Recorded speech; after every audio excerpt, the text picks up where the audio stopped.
Hello viewer, welcome to Pharma Digital and thanks for the watching the video. And आज हम इस video के इस सेगमेंट में आज हम दो कम्युनिकेबल डिजीज के बारे में डिस्कस करेंगे, जैसे कि डिप्थेरिया एंड इन्फ्लुएंजा। और डिप्थेरिया जो है ये एक कम्युनिकेबल डिजीज है। ये एक बैक्टीरिया की वजह से होता है जिसका नाम है कोराइनेबैक्टीरियम डिप्थेरिया। और ये बहुत ज़्यादा कॉन्टाजिनस है, मीन्स इजीली ये बहुत ईजिली स्प्रेड हो पाता है।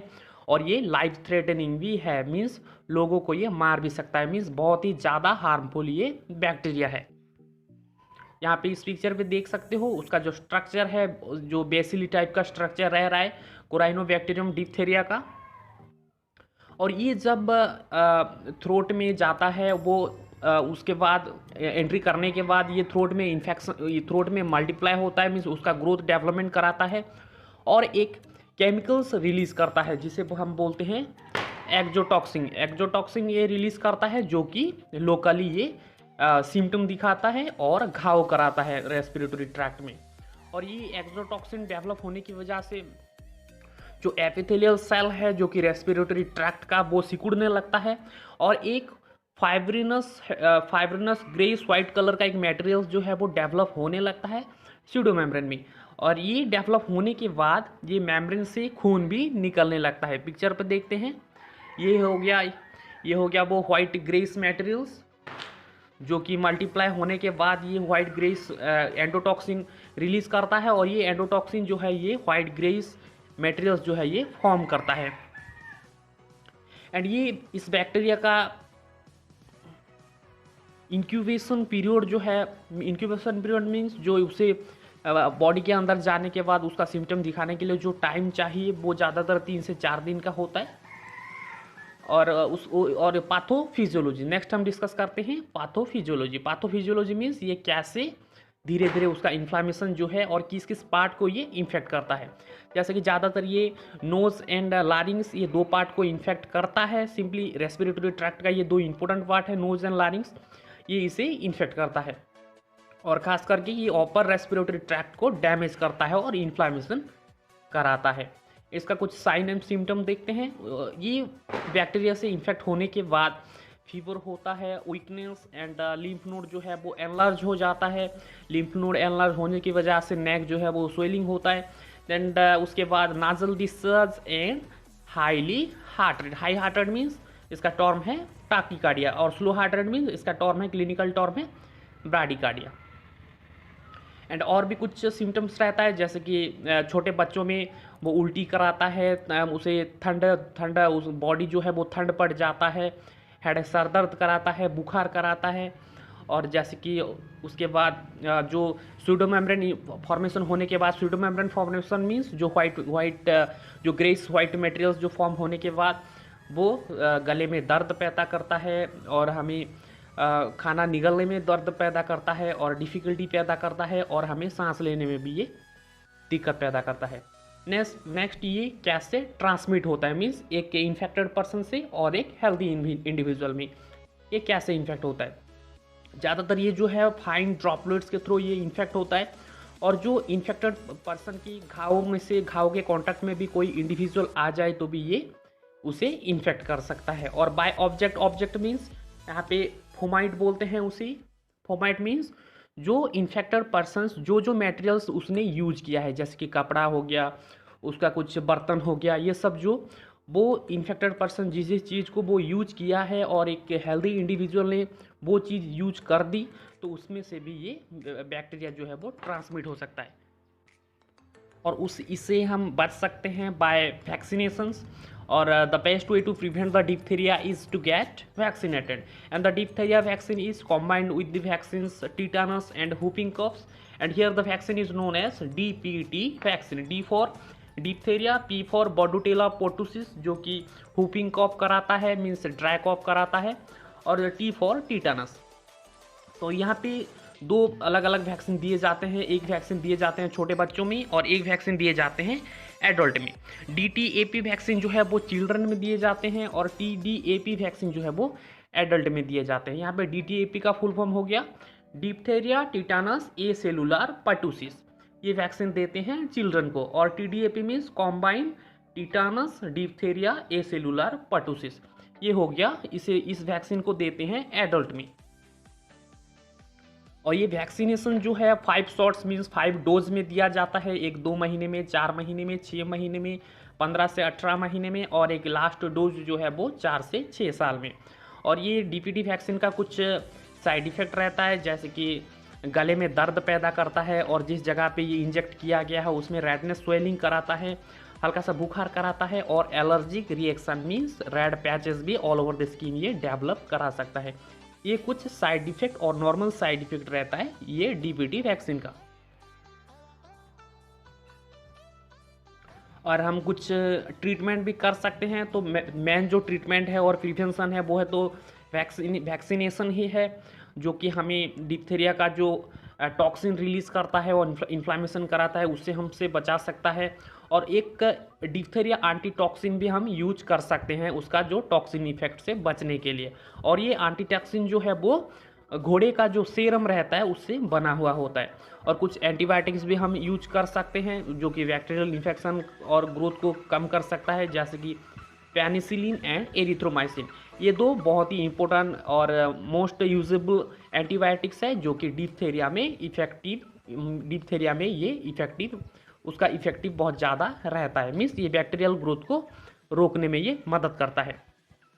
तो ये हो गया डिप्थेरिया के बारे में। नेक्स्ट और एक कम्युनिकेबल डिजीज़ है जिसे हम इन्फ्लुएंजा बोलते हैं, और ये इन्फ्लुएंजा वायरस की वजह से भी होता है। और ये जो दूसरा कम्युनिकेबल डिजीज है इस वीडियो को, आप वो है इन्फ्लुएंजा, जिसे हम फ्लू डिजीज़ भी बोलते हैं। फ्लू मीन्स आप लोग नाम से जान सकते हो, फ्लू मीन्स जो सर्दी जुकाम रहता है। और ये फ्लू भी एक हाईली कॉन्टाजियस इन्फेक्शन है, और ये ज़्यादातर नोज, थ्रोट एंड लॉन्ग्स को ये इन्फेक्ट कराता है। और किसकी वजह से इन्फेक्ट होता है? ये by the help of influenza virus. और ये इसका कुछ मोड ऑफ ट्रांसमिशन रहता है, मीन्स ये वायरल इन्फेक्शन कैसे ये एक पर्सन से और एक इंडिविजुअल को ये जाता है, जैसे कि पर्सन टू पर्सन ये इन्फेक्ट होता है, मीन्स ये सिंपली कम्युनिकेबल डिजीज़ है। और ये ड्रॉपलेट इन्फेक्शन के साथ, ड्रॉपलेट मीन्स जो छींक हो गया, जो स्पूटम हो गया, उसका जो ड्रॉपलेट है उससे में से भी ये इन्फेक्शन हो सकता है। और एक रहता है use of fomites. Fomites means मैं पहले भी बता चुका हूँ, जो इन्फेक्टेड पर्सन है उसने जो चीज़ यूज किया है, जैसे कि कपड़े, बर्तन, उसे हम सिंपली फोमाइट्स बोलते हैं। मीन पेशेंट का यूजेबल मटेरियल्स बोल सकते हो फोमाइट्स को। और वो पेशेंट का यूजेबल मटेरियल्स हमने और एक हेल्दी इंडिविजुअल ने यूज कर दिया तो उससे भी ये वायरल इन्फेक्शन हो सकता है। और ये ज़्यादातर रेस्पिरेटरी ट्रैक्ट को इन्फेक्ट करता है। और एक इन्फ्लुएंजा है जो कि एवियन इन्फ्लुएंजा, जो कि बर्ड फ्लू कराता है। और ये बर्ड से ह्यूमन को आता है ये वायरस। और ये ज़्यादातर फेको ओरल रूट से ये ट्रांसमिट होता है। Phaco oral route means excreta of poultry means excreta और स्टूल ऑफ हैन। और ये डायरेक्ट कांटेक्ट मीन्स हम हैन के साथ डायरेक्ट कांटेक्ट में आने की वजह से भी ये हमें इन्फेक्ट हो सकता है। और injection of under cook food means हल्का पका हुआ खाना खाने से भी ये वायरस जो है वो हमें इन्फेक्ट कर सकता है। तो सिंपली हमें वायरल इन्फेक्शन से बचने के लिए खाना जो है वो अच्छे तरीके से पका के हमें खाना चाहिए, क्योंकि हीट में ज़्यादातर बैक्टीरिया हो या वायरस हो गया, मीन्स ज़्यादातर माइक्रो ऑर्गेनिज्म जो है वो हीट से डिस्ट्रॉय हो जाते हैं। नेक्स्ट होते हैं इन्फ्लुएंजा वायरस। इन्फ्लुएंजा वायरस जो है उसका मोर्फोलॉजी मीन्स उसका स्ट्रक्चर किस टाइप का रहता है? ये एक जनरली उसमें 2 ग्लाइकोप्रोटीन पाए जाते हैं, एक है हेमाग्लूटिनिन और दूसरा जो है न्यूरामिनिडेज। ये 2 उसका ग्लाइकोप्रोटीन है जो कि उसी सर्वाइव करने में और ग्रोथ करने में होस्ट के बॉडी में ये मदद करता है। और inner side of the envelope like is line with the matrix protein. यहाँ पे देख सकते हो ये HA जो लिखा हुआ है ये है हेमाग्लूटिनिन, एंड ये Na जो लिखा हुआ है ये ब्लैक कलर का और ग्रेस ब्लैक कलर का जो स्ट्रक्चर दिख रहा है ये है न्यूरामिनिडेज। और इसके अंदर एक मैट्रिक्स प्रोटीन भी पाए जाते हैं जो कि उसे ग्रोथ करने में मदद करते हैं। और ये वायरस जो है बेसिकली 3 तरीके का रहता है, एक है influenza A virus, influenza B virus और influenza C virus. Influenza A virus जो है ये ज़्यादातर mammals like man, horse, pig and bird इन सब एनिमल्स और इन सब मामल्स को ये इन्फेक्ट करता है। और ये मेन ह्यूमन पैथोजन है, मीन्स ये ज़्यादातर इंसान को ये इफेक्ट करता है।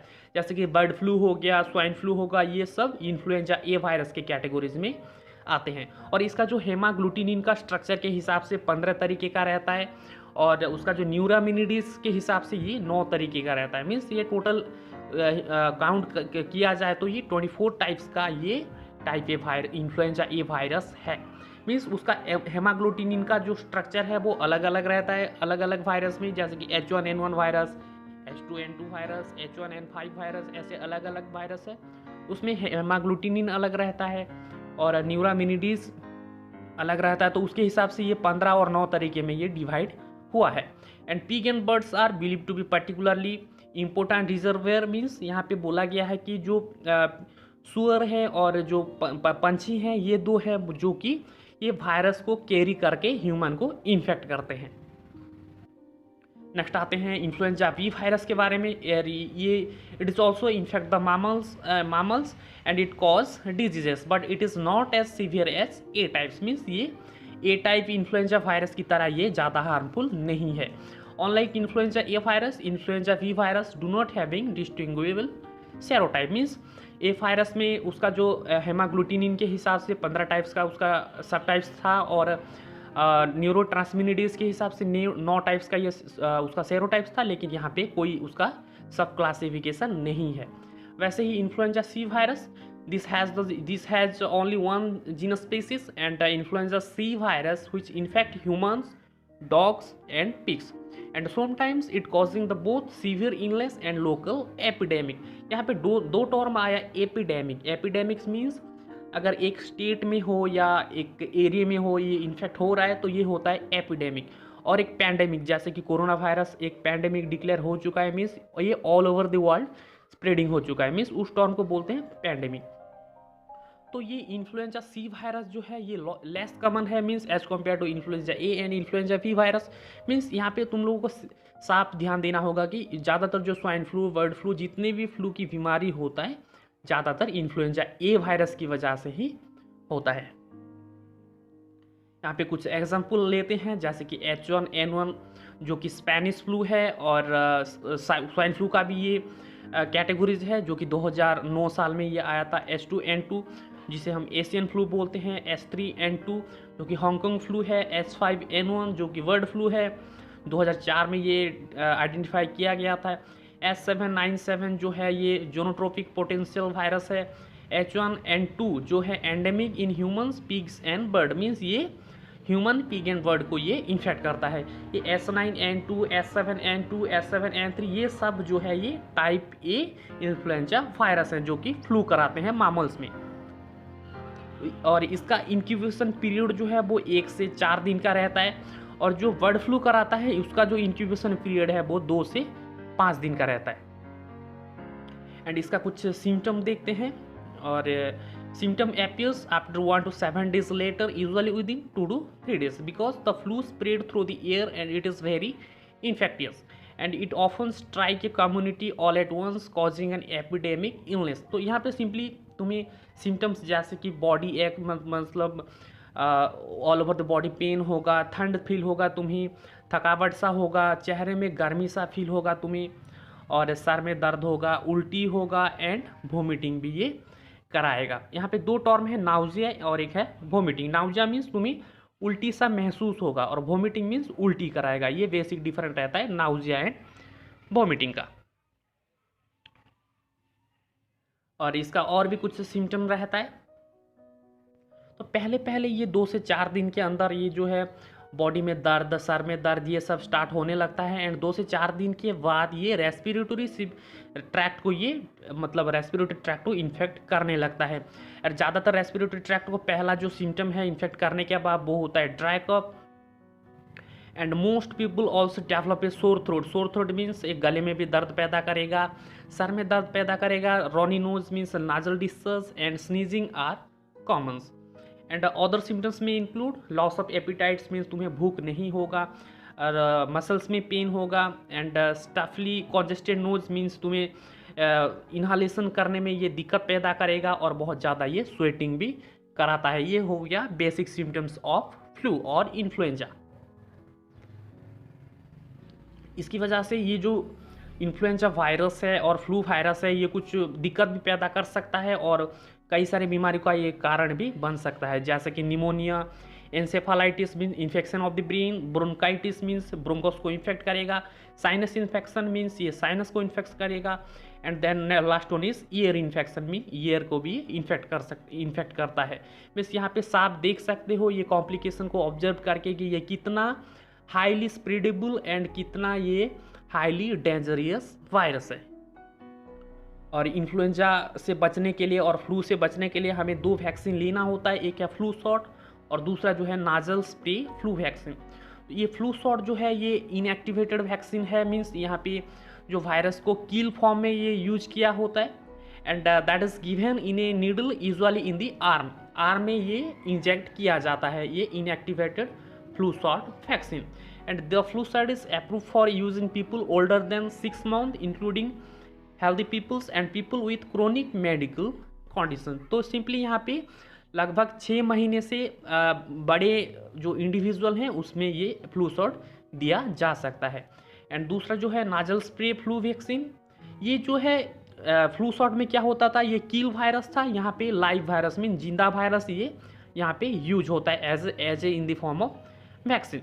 And sometime it is called as LAIV। LAIV means live attenuated influenza vaccine. यहाँ पे तुम्हें ये LAIV का फुल फॉर्म याद रखना है। तुम्हें नाजल स्प्रे फ्लू वैक्सीन के बदले ये LAIV भी पूछ सकता है एग्जाम में। And it is approve for use in healthy peoples between 2 to 49 years.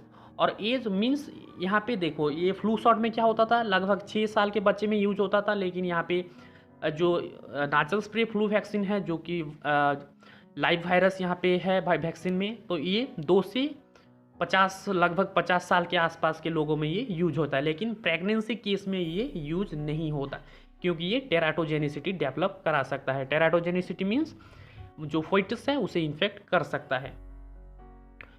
And one question is arises when to get vaccinated and who should get vaccinated. हमें कब वैक्सीन लेना चाहिए और किस किस को ये वैक्सीन जो है वो लेना चाहिए। पहले देखते हैं हमें कब वैक्सीन लेना चाहिए। जो कि फ्लू का जो सीज़न रहता है जो कि सितंबर से स्टार्ट हो जाता है, उस दौरान हमें फ्लू से बचने के लिए हमें ये इन्फ्लुएंजा वायरस हम ले सकते हैं। स्पेशली दिसंबर जनवरी के आसपास, सितंबर से स्टार्ट होकर जनवरी तक इस मंथ में इस मंथ में हम ये वैक्सीन जो है हम ले सकते हैं। And this is because the time and duration of influenza seasons are vary. While influenza outbreaks can happen as early as October, most of the time influenza activity peaks in January or later. तो simply यहाँ पे तुम्हें ध्यान देना होगा कि सितंबर से लेके जनवरी के बीच में हमें ये वैक्सीन जो है वो लेना चाहिए, क्योंकि उस दौरान ही फ्लू का जो सीजन रहता है। And next, who should get vaccinated means किसे वैक्सीन लेना चाहिए। On February 24, 2010, vaccine experts voted that every 6 months and older should get a flu vaccine each year starting with the 2010 and 2011 influenza season. यहाँ पे 2010 के experiment के बाद ये बोला गया है कि 6 महीने के बच्चे के बाद हमें हर एक साल में हमें एक फ्लू वैक्सीन जो है सीज़न में, जो कि फ्लू सीज़न रहता है उसमें हमें लेना चाहिए, फ्लू का जो इफेक्ट है उससे बचने के लिए। और ये इन्फ्लुएंजा वैक्सीन जो है किस किस लोगों को ये मस्टली लेना चाहिए। Pregnant women, children younger than 5 but specially children younger than 2 years old, people who have 15 years of age and older, and people of any age with certain और क्रोनिक मेडिकल कंडीशन। ये 4 categories में है जो है mostly ये vaccine जो है वो लेना चाहिए। लेकिन यहाँ पे ध्यान देना होगा, प्रेग्नेंट वुमेन में जो है यहाँ पे ये फ्लू शॉट हमें लेना होगा। फ्लू शॉट यहाँ पे नाजल स्प्रे फ्लू वैक्सीन में क्या होता है, यहाँ पे जो लाइव वायरस रहता है जो कि प्रेग्नेंट वुमेन के लिए ये हानिकारक हो सकता है।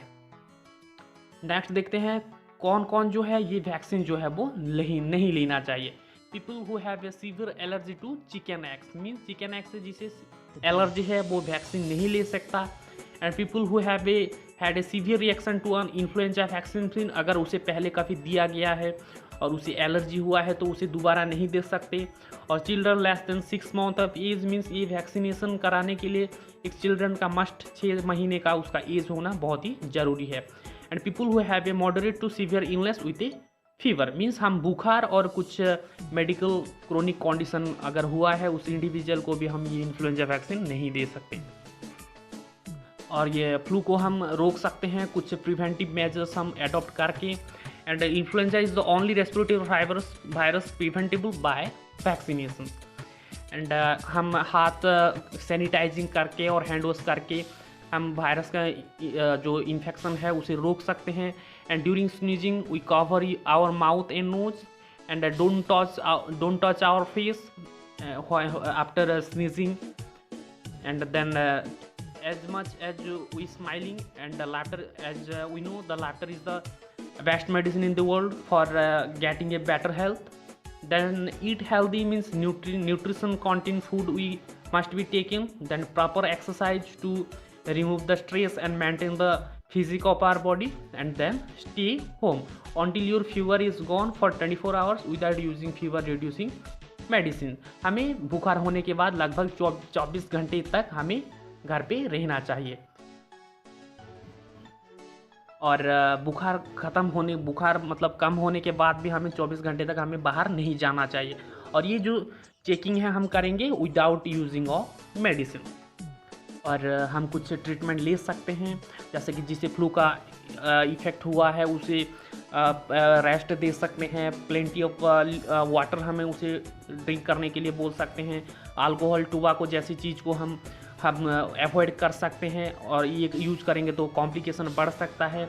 और ज़रूरत पड़े तो एसिटामिनोफेन जैसी एंटीबायोटिक जो है हम यूज कर सकते हैं बुखार को और जो मसल्स का दर्द है उसे कम करने के लिए।